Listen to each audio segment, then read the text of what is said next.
Welcome to You Heard It From Us, the podcast where adventure meets advice. I'm D&D-wife, your artistic storyteller and dedicated miniature painter. And I'm Dungeon Master Eguile, your seasoned storyteller with a flair for epic tales and a passion for bringing our worlds to life. Together, we are a couple of nerds. Whether you're navigating the depths of the dungeon or the dynamics of your gaming table, we're here to explore the vibrant world of tabletop role-playing games with you. Each episode, we dive into topics that every gamer can relate to, like, is there really such thing as too many dice? Or how to keep the peace when your co-adventurer is also your co-pilot in life.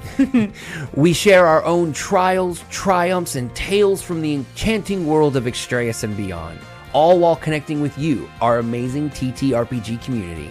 From community polls to social media shoutouts, we want you to be part of our adventure. So grab your favorite set of dice and join us as we embark on a quest to make your tabletop gaming experience more fun and meaningful. This is You Heard It From Us, where every episode is an adventure. Welcome to You Heard It From Us. Today's episode is all about bringing style to the table, whether it's full cosplay or a subtle nod to your character. I'm DM Eguile, your story crafting, rules wrangling dungeon master, and joining me as always is my creative partner and costume queen, D&D-wife.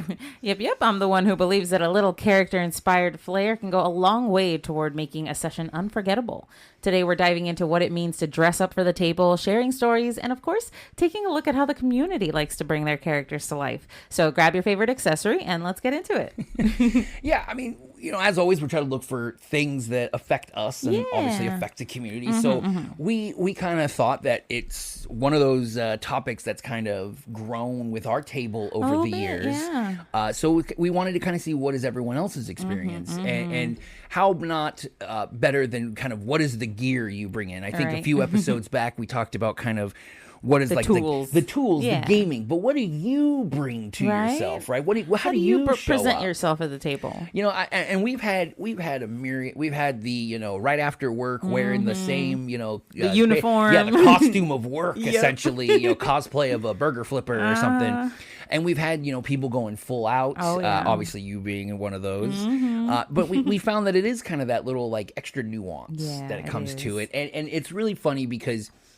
We, as always, when it comes to You Heard It From Us, we have this kind of unique perspective of DM and player, as well as husband and wife. True. Right? And so that kind of creates a unique foundation. So, like, for me, for instance, like, I have a very kind of, I guess, a bummer attitude, kind of, as you guys say, when it comes to cosplaying. Yeah, you don't like costumes. You don't like dress up. Yeah, I'm the DM, you know, I tend not to, you know, wear a costume. I already have a shaved head. That's enough costuming in as I need to be, but I find, you know, you're more the guy behind the curtain, right? And to me, you know, it's always been like, you know, I already have to do the voice. I'm already going out of my comfort zone a little bit, so it's like, oof. But you know, I find ways around it. Like I'm a big DM shirt guy. You know, I have probably a myriad of different various DM slogans, threats, and sayings. You got to rep the DM respect, you know. You know, but for me, I think it's more important as a DM, as you know, I am kind of the reflection of the table and kind of, you know, I represent the table. Yeah, you do. And so a lot of my shirts, you know, obviously with everyone knowing how I am about like cosplay and dress up, most of my shirts are gifts. Yep. Whether it's from you, my lovely wife, or a few of my players who've gotten me various shirts over the years, I tend to try to wear those almost exclusively because it really shows that we're a community, right? Yeah. So like when I'm gifted something, I very much value it and I wear it. I do also, though, wear these shirts outside. You do? In sessions, public. Right? And so that to me also is kind of how I like to have my little expression, is that, you know, I don't feel necessarily comfortable walking around with elf ears all day or Not something. necessarily. But I can wear my, like, you know, roll for initiative or, you know, it's like, oh, you think you're stealthed, you know, where sometimes, you know, you're going to have the people who don't know what your shirt means. And then there's others that are going to give you kind of the nod and kind of really. They'll get the little, you know, the reference. But for me, it's like, instead of it being about like, let me cosplay a character, I like cosplaying cosplaying as a DM who's gone through experiences with their players and represents kind of all the growth and the kind of joy that we've shared over those years. And that's kind of my little cosplay journey. Right. Which is understandably a little short just because you don't like the costumes, you don't like the flair. I'm a fuddy-duddy. Hey, that's not a bad thing. You're also the DM, so you're having to put on a lot of hats. And if you put on a costume for every single NPC or character you put out there, it would just be endless. Almost half the time with my setup, if I'm seated, you can't even really see me. That's true, right? So oftentimes you're behind the DM screen, so we don't really interact with you in that way. But I'm a player. So it's a little different for me, I'm there with everybody else, and I didn't start off as a big cosplayer person either. It wasn't like I showed up and I was like, yeah. No, I think you were, when we first started, you were more terrified about just not knowing the rules. Yeah, so you actually, I was super worried. In the early days, you constantly had the player's handbook in your lap. Like you were grit. That was your cosplay. Yeah. Your cosplay was new D&D player. New player. Yeah. Yes. But eventually as we got more comfortable playing the game, more comfortable with our sessions, our players, and everything else, I got a little more comfortable with putting on not like full costume, but it got closer and closer, and we started adopting more things, buying more things. I mean, you eventually tried, and I will give it to you. You tried. I tried. We had a really amazing Halloween themed session. You were Curse of Strahd. It was a one shot that you had picked up that was super cool and scary in the Curse of Strahd, like sort of campaign setting. Yeah. It was super fun. We all had a blast. And I had asked, not demanded, asked if anybody, if anybody wanted to like dress up as our characters just so we could have a little extra fun, or just dress up. Yeah, I remember because you made that clear. You were like, no, I'm not your character, because that's hard to find. True, you got to go like custom for my something. My character's known for their broadsword. Am I going to bring a broadsword? No, you can just dress up. Right. Be fun with it. Yeah, you could be anybody. And then everybody was like, yeah, we're going to dress up. And then come the day of, I am in full garb, looking like my character. Yeah, the gypsy elf. And everybody just shows up in regular clothes. Yeah. With that whole kind of like, I think the bummer that was what the kicker for that I saw in you was that everyone's response was, well, I didn't think anyone else was going to do it. Yeah. And I remember looking at you, and you looked at me kind of like, what the heck? Like, why is that the reason? Because you were like, I was doing this because I thought everyone was. Am I just like chopped liver over here? Do you not see him? But hey, I got to give it to you, because that whole session you kept that stuff on. Yeah. Hey, I decorated the apartment. I made sure like the party was going. We had snacks. We had themed snacks. Yeah. So it was just, like I put a lot of effort into that, and I really wanted everyone to dress up, and nobody did. But it did teach me a valuable lesson, which was it doesn't really matter if anybody else dresses up as long as you feel comfortable and you feel happy with what you presented. I think a lot of it went to with all our talks was also just kind of the idea of full cosplay is kind of intimidating. Might have been a little daunting. Yeah, it's really intimidating. I mean, that is true. I don't do it. Even I don't do it. Yeah. That I've accumulated certain accessories over the years that I wear to like remind me of my character, like jewelry pieces, or I do have like some elf ears that I put on every now and then. Hey, anime conventions are a great place to pick up those kind of things. Oh yeah, they're dope. You can find a lot of different amazing little accessories. I have found a bunch of different ones that fit in different ways. It's awesome. So I would recommend, if you're not into the full costume, full cosplay experience, at least these little touches, little accessories, even if it's like a little plushie to remind you of your familiar or something. Oh yeah, it goes a long way to immersing you into the story, into the sessions. Yeah, and I also think it's the kind of that commitment to it as well that you've projected over these years, because our table's kind of changed over the years. We've had a few members leave. We now have a much larger table than we've ever had before. That's true. And I think it also shows that your enthusiasm is kind of spread across the rest of the table. I think so, because, for this current campaign, I really wanted to immerse myself in my own character. I really wanted to bring her to life. So I went and I made sure that for the first session, I was wearing like a full headpiece that represented her. It was amethyst. It's an onyx. It's gorgeous. I bought it off Etsy like a long time ago. And you had a scarf that you put over, because in the beginning, because it was supposed to be like my cloak, and I couldn't find my real cloak. But your character was supposed to be hiding their look, so this was all underneath, and it was so cool. So the reveal was really fun when I actually pulled the hood back or like my makeshift hood back, and you know, it was like, oh wow, she's an elf. It's crazy. And so it was really fun, and it helped bring, I think, a lot to the table. And it started this sort of cascading effect a little bit with everyone else, because then one of our newer players, Bogbean, her player Entlik decided to also buy an accessory that would remind her of her character. She bought this really amazing crochet hat with some goblin ears sticking out of it.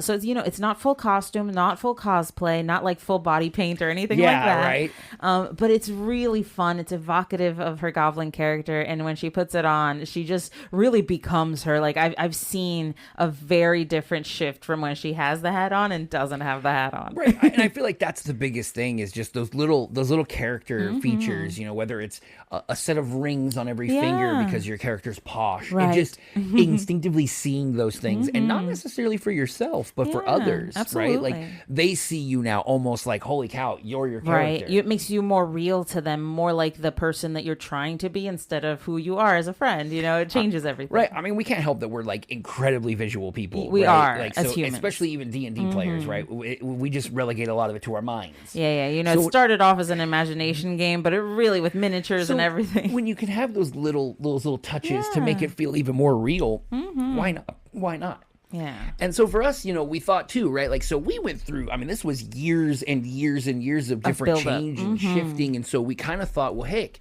what has the community also dealt with, and how do they kind of feel? Are we kind of the only ones, or, you know, especially we're the weird ones? I think what it really comes down to is, I think a lot of social media and like television and stuff, right? Because you kind of see the two ways. You either see everyone's wearing like school clothes and they're playing D&D, and it's very demure, it's very basic, right? But then they also cut to like some of these other ones and they're in full cosplay. Yeah, but then you get crazy. You don't ever really see the middle, right? Because they kind of always want to show you both. Yeah. So we were like, okay, well, we're in the middle. Does the rest of the community kind of share that same way, or are we the ones only doing it halfway? You know, right. Everyone else just are we just half-assing it, and everybody else is like either committed or not? You know, lo and behold, maybe everyone is like, no, you should be cosplaying the whole time. Oh my gosh, why aren't you? You know, if ever was a time to cosplay, you know, D&D this is the sessions. time. So what was our question, and what was the results? All right. So this question was, how do you dress up for your D&D sessions? And we had a couple of different options. It was just wearing your favorite D&D shirt. Doesn't have to be a DM shirt. Just a D&D themed shirt. There's also the small bits of cosplay accessories like ears, hats, necklaces, etc. And then there's full cosplay, full body paint, full costume that you either bought or made yourself. Right, go on the full range. Even down to the shoes. Right. And then of course our last one is like whatever you're wearing, work clothes. If you know whatever it is you have on at the moment. Let's say you were going for a walk and you just came in out of the street. There you go, flip flops and stuff. But what we end up seeing. Yeah. So the small bits of cosplay got the majority of the votes. We did have a few for the full cosplay, but I think that's a little more difficult for the rest of us. Yeah, I mean, shout out to one of our Discord players that went out, members that went out and said that she went full cosplay. I think that's kind of awesome. I will applaud that, because that is difficult to pull off. It's difficult to always commit to. Hey, and I imagine if you see that definitely helps your other players get into it. Oh yeah. I can't imagine that it can be a detriment in any way to seeing somebody who's just embodying the character completely. Right. And when we were talking about making the breakdowns, we even were kind of laughing about like the regular clothes, because you could even say that, like, you know, hey, if you're running in from, you know, whatever job and you're still wearing your work, that could be cosplay in a sense, I guess, you know. Yeah, if you're like playing in some sort of a postmodern apocalyptic world kind of thing. Hey, you never know. But I mean, I know that what I knew when we finally saw the results from the poll, I know you were very happy. You were very happy with the results. I was very happy with the results, because I think even little accessories, you don't have, like I said, you don't have to go the full cosplay. Even the little things help just remind us, immerse us, bring us closer to our characters, to the stories that we're trying to live through, essentially, by playing D&D. And I was just really excited to see that a lot of people embrace that sort of idea that we use those little bits, even if they're small, to bring ourselves together. Yeah, and I think that's the big thing too, because it's just such a fun kind of little bit of control. And as we all know, as with every nerdy hobby, they're not cheap. They aren't new. So when you can do little costume jewelry and these little things and not have to spend an arm and a leg, it makes it kind of easier, but for me, I think it's kind of, it's both ways of not only showing your pride in what you do, but also your character. For me, I'm a dungeon master, right? So I like mine to be the billboard. You wear many faces. Well, that, and I wear mine as like a billboard of my players, right? So it's like, hey guys, look, I'm the DM, you tell the story and you dress me and you tell me how the story goes, and it plays into the fun of it. But when I see my players and I hear about other players out there that wear these certain things, especially outside of their session, and they just kind of almost to a point where they wear it 24/7. Yeah. Right. And so that makes it even cooler to me, because to me, it's like that whole idea with you as being players is this, like, you're only one character, right? In most cases, unless you're very lucky out there and you're playing tons of tables. But that idea that you can just kind of create this connection. Like, I'm a dungeon master. I have so many players. I'm so schizophrenic in the mindset of having to be in the body of so many different characters. It's a little tough, yeah. But for a player, and be able to kind of find, like, oh my gosh, I found this necklace that I just know my character would wear. That is her necklace. And now you're wearing it, and you're just like, oh, okay. And so you get those, like, out in the real world, and say your character is very more outspoken than you are in real life. You almost start to let your character play you a bit and kind of channel that energy. And that's why I always love really the kind of the little bits and bobs, because, obviously as a DM, full cosplay is sometimes a little worrisome. Yeah, it is a little difficult. Because of the idea of that, it can be distracting, if you have all these bells and whistles, if you're like, I'm a red dragonborn and you're decked out and it has a smoke machine coming on. That's cool as heck. But save it for, like, the rap party. Yeah, because it can be disruptive to the table. We do want to have limits. So I think there's a balance. But I think to really surmise the poll, and the thing that I loved the most, and the biggest thing, is that there was nobody voted for, like, nothing. Yeah. Every single person in our community voted for at least wearing some type of cosplay. At least a little bit, yeah. Right, so it's really not, whether it's a shirt, trinkets, and rings, it was something. So we all kind of live now where we want to express that. We want to share in that. And it's nice to see, like, how we started early off, where people didn't really want to do it, but it's nice to see the community is very much going, this is really what we all believe and all feel is really important. Yeah, because as we've seen on our own table, it's just sort of spread, not just to our new players, but our veteran, all other players as well. They've also taken up little accessories to embody their characters. So it's just really fun to see it kind of grow. Yeah. Just for a bit, I'll give a little of, like, my hot take. Oh yes. On this whole issue, because I do get a lot from my players at the table. Obviously, when you are a DM who already has a shaven head, the 1980s dungeon master from the television show always comes, and I've had them bug me year after year after year. But at the same time, it's like, I've always felt that a dungeon master has, like, a sense of reserve and a sense of mysterious, and wearing an outfit like that, it just, as much as that mystique. As much as I know my players wish it will happen, it will probably never happen at a table. I mean, if we got like 1,000 subscribers, maybe, that kind of might thing. Make that a thing. But that's like a snowball's chance in hell kind of thing. But for me, I the t-shirts, I'm very much is kind of the generation as I grew, is like you kind of spoke your message with the t-shirt, right? And so I've always loved it because it is that thing that you can just wear and go out and have. And it's funny because I always kind of push a lot of you guys to get t-shirts, because it's like, everyone get a special t-shirt because it makes more sense. And really nowadays, with how, like, screen printing and stuff, there's so many cool shirts out there. That is true. I got a couple of guys who are dads, so they have all the D&D dad shirts. And it's really kind of a meaningful way to show not only my commitment to, being a part of D&D, but also to my players. I really want them to see that, yes, I won't necessarily cosplay because I'm a fuddy-duddy and I don't want to do it. but I still hold them very in high honor you because appreciate it's D&D. and that I see the respect and that, you know, so I always want to wear that every session. yeah. It's very rare to see me wearing a non D&D related shirt, especially at a session. Right, that's very tough to see. They might have to all be dirty or something. Who knows? And then I also find that I wear a lot of external, you know, kind of things. Like keychain has all kinds of. It says like I'm a dungeon master. I have all kinds of things that I have around me that usually get questions as to like, wait, point. what's that? Like, you know, every now and then it gets confused for other kinds of dungeon mastering, but that's not quite what I'm into. True. But that's kind of that fun thing. But for me, it's like I am you know, though I am a dungeon master, I'm a fairly reserved person. Yeah. But I at least find that I found my own kind of niche to where I can express myself, be comfortable, and still also show the players I care. Yeah, absolutely. I think that's a great sentiment to have, you know, especially when you're not really into the sort of flair of costume and cosplay. If you're a very reserved person and that's not something you like to do, you shouldn't feel obligated to dress up. So I think that's a good point, you know, that you can still show your pride. But for you know, on the player's side, I do think that the players really, we like to embody our characters. We like to become the people that we're playing. And so in a lot of ways, it makes our gameplay more rich, more endearing, and more meaningful to us because we feel like that person a lot deeper because of these little accessories.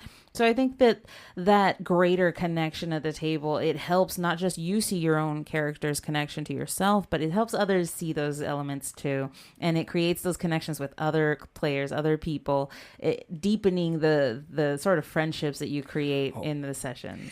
I think it really goes into, to cut on that point real quick, not to interrupt you, but no. I think it really shows that example of that. I laugh when you guys, you no longer can really use your all's real name anymore. Not really. Even when we're not even at the table, it's because you guys just see each other as your characters. Oh, and it's so funny that like your guys' real names have long since been forgotten. Pretty much. I mean, every now and then we'll say our names and it's just like, oh, what? But most of the time I end up calling Entlink Bogbean. Just because that's just what I know her as, yeah. Especially when those little cosplay elements come out, it really does create that, like, yeah, I see them. Yeah, that's who you are to me right now. You know, it doesn't erase, like, my friend or anything, but it just deepens, like I said, those connections to the characters that we wouldn't normally be seeing in front of us like that. Yeah, and I mean, because that's, you know, D&D's evolved over time, but really the whole aspect of being Dungeons and Dragons is that we're very ingenuitous, right? Yeah. Like we started this with hand laminated little squares of construction paper and whiteboard, right? That's it. So it's the same with cosplay. Like it's the same play with getting all your items and getting those things. So don't feel like you have to jump into it. Like I know that was your thing, was just slowly finding the piece. You're a very much it has to speak to you. Yeah, it has to call out to me. I don't just like buying things for the sake of buying things. So, you know, I would encourage anybody who plays and is interested in like building up a little, you know, sort of costuming or accessories for their character to just get creative with your costume choices. And it doesn't have to be something extravagant. Like we said, it could be something as simple as a costume necklace that you really love. It could be something that's really precious to you that you can make it also be a part of your character's backstory. And then it just ties it deeper to yourself. So it doesn't even have to be something new that you buy necessarily. Yeah, like stuff you find around the house, things like that. I mean, even like, you know, your characters are researchers, scientists, get some goggles. You know, some regular goggles you get at a high school and just wear those on top of your head. Super simple, and it just immerses you deeper, and it helps others identify you to be like, that's a scientist. That looks like a scientist. You know, I'm always wondering, and this would be like more of a question towards Dungeon Masters, and it kind of comes to me every now and then with like how much you guys connect and all the items. And it's like, as a Dungeon Master, and hopefully other Dungeon Masters might chime in on this one, is that you know, how does it feel with, you know, being a Dungeon Master? I always feel terrible with the idea that I might, you know, end a character, one of your guys' character. Yeah. And in turn, all that merch you have for that character, right? It's like, I just think in my head, they're like, oh, my, you know, it's like my custom mug, my rolling board, my dice, all this is all linked to this character. So it's like, it does where it's like, man, if you actually lose this character, there is a real world effect. And so I think it just shows too, it's just like how much like a connection it creates also as a DM, right? So like when I see it, I'm like, wow, like this person really cares about their character. I'm not going to be necessarily thinking, you know, so when they take like a risk, they're really embodying their character. They're not just going, well, this is pen and papers, ones and zeros. It doesn't matter. It's just a game. But they're really going, no, I am that person. Yeah. So this person sometimes takes risks. I understand. I see the risk, but it's gonna be so cool. You know? And that really, I think, is what takes that to the next level. Absolutely, that's very important to emphasize. I think it's just create these character inspired touches that add immersion to the game. Give yourself that space to grow into who you are at the table. I mean, anything from painting your fingernails a certain color. That's true. Right? Nail polish. There's very kind of nuanced things that can do all the little touches. Oh yeah. People can make or use everyday products as well. Like I said, you can crochet your own things. Hell, you could even just make things with paper and make yourself feel more at home with your character. So. Yeah, and then, you know, really what it is, too, is, like, obviously, there has to still be a balance. And as, like, a dungeon master, you know, we have to also encourage, but have limits. That's true. There has to be you know, because there is all kinds of costume jewelry. And I've had a few players where they want to wear lots of necklaces and bangles and all these kind of jangles. And it's a bit excessive sometimes. And what ends up happening, though, is every time they move an inch, it's jingle, everything is chingling, and you know, there's all these noises. And it becomes a little bit of a, you know, of a distraction. Or, you know, the character wears this giant brimmed hat and it's kind of blocking, or it's hitting people, blocking people's view. And, you know, and so it's fun. And I think you should always, as a dungeon master, give your players opportunity, say a dinner or something in the middle where you go, okay, we're not having a session, but come fully dressed. Yeah. Or, you know, come decked to the nines, or, you know, if you have a banquet session and so it's not going to be, so give your players an opportunity, but also make sure you don't give them necessarily free reign, because it can get rather distracting. There's a balance between immersion and just you want to wear every little thing you can get your hands on. Right. There is a difference. And sometimes I will say full cosplay can get a little cumbersome. So you want to be careful. You don't want to be walking around and tipping over, you know, people's drinks, their food, important objects. If they're anything like us, you're probably in a small place like an apartment, a garage, a little study somewhere. We never have enough space like we should. No, never. It's never enough. So you always want to make sure that you're courteous of other people and their spaces as well, you know? So I feel it's important because obviously for you, this has been a long journey and a pretty important one. So, I mean, I think it's fitting for advice and the final thoughts to go to you, D&D-wife, and what you give and what you think for the players out there who, you know, might see someone in full cosplay or see a TV show and go, oh, no, I can't do that. Right, that's too much. But also somebody who might be sitting at a table but is scared that if they go too much, it's a distraction now. Right. Or they found a cool full finger ring, but now they're going to be made fun of that they're a scene kid or something, you know, which was something back in my day. Yeah.